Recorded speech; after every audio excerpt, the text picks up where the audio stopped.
definition, the Fox 19 10 o'clock news. So just how bad was the stadium deal? We told you a little bit earlier, out of 23 NFL teams, the deal with the Bengals made with Hamilton County taxpayers is the worst, according to the Wall Street Journal. Fox 19's Ben Swan has a reality check of the numbers.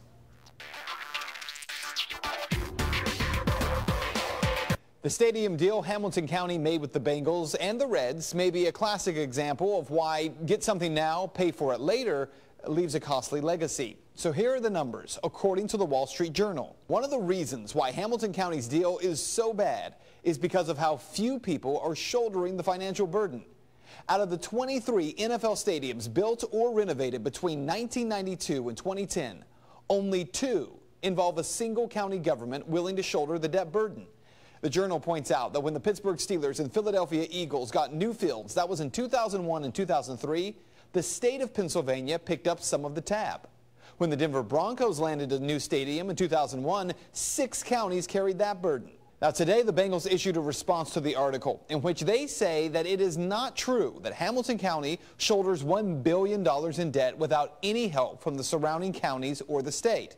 The Bengals say 15% of the costs of Paul Brown Stadium and Great American Ballpark were paid by the state of Ohio. We've inherited a lease which is clearly a challenge to the county and a challenge to taxpayers. The Wall Street Journal article then makes this comparison.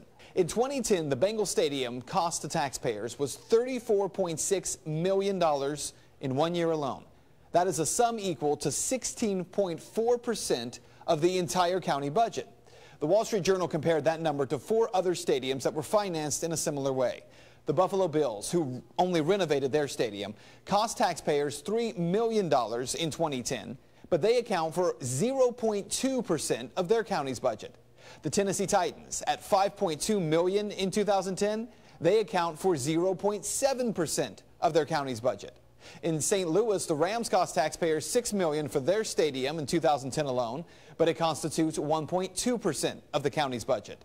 And the Bucs in Tampa Bay, they cost taxpayers $14.9 million, which is just under half of what the Bengals are costing taxpayers, but their nearly 1.4% of the county's budget is 16 times less than our cost-to-budget ratio. But the Bengals again point out those numbers are skewed. Why? Well, the Bengals say in 2010, the county spent $37 million in operating costs, but that wasn't just for Paul Brown Stadium. It was for the stadium and for Great American Ballpark. So the comparison to those other NFL stadiums is really apples to oranges. Whether we're second-guessing them or not, we're living with the consequences of the kinds of choices that they made at the table. So here's what you need to know. With the situation happening economically around the country, you can't blame the Bengals for all of the county's money problems. But how bad was this deal? The Journal says forget the new HD screen in the stadium. Taxpayers are also on the hook for all kinds of future bells and whistles, some that haven't even been invented yet. At some point, taxpayers have also agreed to pay for a holograph replay machine someday.